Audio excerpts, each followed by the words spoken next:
Function മാളികപ്പുറത്തിൻ്റെ promotion സമയത്താണ്. എനിക്ക് നല്ല കൈയ്യടി കിട്ടിയിട്ടുണ്ട്. തിരുവനന്തപുരത്താണ് സ്നേഹം എനിക്ക് അന്ന് മനസ്സിലായത്.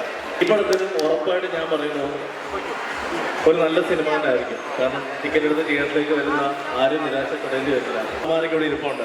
ഞാൻ ഉറപ്പ് പറയുന്നു ഒരു അമ്മ മകൻ ബന്ധം ഈ സിനിമയിലുണ്ട്. അതാണ് ആനന്ദ് ശ്രീബാലയിലെ ആനന്ദും ശ്രീബാലയും.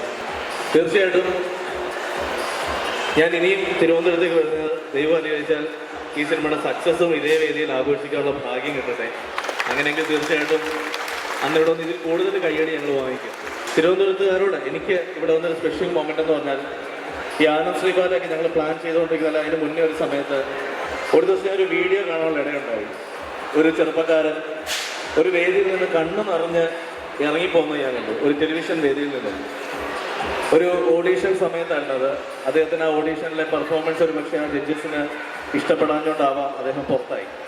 പക്ഷെ ആ പുറത്തായ വീഡിയോ കണ്ടപ്പോൾ ആ ചെറുപ്പക്കാരൻ്റെ കണ്ണ് നിറഞ്ഞ് കണ്ടപ്പോൾ ഒരു പക്ഷേ എവിടേക്കോ കൊണ്ട് സിനിമ അന്വേഷിച്ച് നടന്നപ്പോൾ ഞാനും അല്ലെങ്കിൽ ഞാനൊക്കെ അനുഭവിച്ചിട്ടുള്ള ഇൻസൾട്ടിങ് പോലെ എനിക്കത് ഫീൽ ചെയ്തു. അന്ന് ആ ചെറുപ്പക്കാരൻ്റെ പ്രൊഫൈലിലേക്ക് ഞാനൊരു മെസ്സേജ് അയച്ചിരുന്നു, മോനെ എനിക്ക് നിന്നെ അവതാരകനാക്കാൻ പറ്റില്ല, പക്ഷേ ഞാൻ അടുത്ത സിനിമ ചെയ്യുമ്പോൾ നിനക്ക് വേണമെങ്കിൽ അതിലൊരു വേഷം ഞാൻ തരാം, ഒരു വേഷം തരാൻ. ആ ചെറുപ്പക്കാരൻ ഈ തിരുവനന്തപുരത്തുകാരനാണ്. ഇന്ന് ആ പയ്യനോട് എത്തിയിട്ടുണ്ട് ആകാശ്.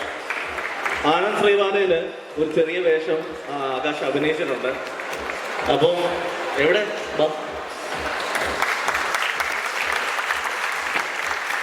എനിക്ക് ഭയങ്കര സന്തോഷം തോന്നിയെന്ന് വെച്ചാൽ അന്ന് കൊടുത്ത വാക്ക് പാലിക്കാൻ പറ്റി. അതിന് എനിക്ക് കൂടെ എന്നത് ഇതിൻ്റെ സംവിധായകനാണ് വിഷ്ണുവിനോട് ഇങ്ങനെ ഒരു പയ്യനൊരു വാക്ക് കൊടുത്തിട്ടുണ്ട്, നമുക്ക് കൊടുത്താലോ എന്ന് ചോദിച്ചപ്പോൾ എന്നെ വിശ്വസിച്ച് വിഷ്ണു ആ കഥാപാത്രം ആകാശിനെ ഏൽപ്പിച്ചു. അധികം തേക്കുന്ന പോകാൻ അവൻ ഓക്കെ ആക്കി. അപ്പോൾ അത് എനിക്ക് ഭയങ്കര സന്തോഷം. തിരുവനന്തപുരത്താക്കി ഞാൻ തന്ന ഒരു സമ്മാനമാണ്. ഇനി ഇവൻ ഒരുപാട് സിനിമകൾ ചെയ്യണം. നല്ല ടൈമിംഗ് ഹ്യൂമറുള്ള ഒരു ആർട്ടിസ്റ്റാണ്.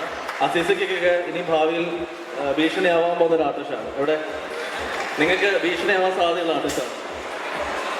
അപ്പം എന്തായാലും ഈ വേദിയിൽ എനിക്ക് മറ്റൊരു സന്തോഷം എന്ന് പറഞ്ഞാൽ എനിക്ക് വിഷ്ണു എന്നുള്ളൊരു പേര് ഭയങ്കര ഭാഗ്യമാണ്. കാരണം എൻ്റെ മാളികപ്പുറത്തിൻ്റെ സംവിധാനം പേരും വിഷ്ണു എന്നാണ്. അവനിവിടെ ഉണ്ട്.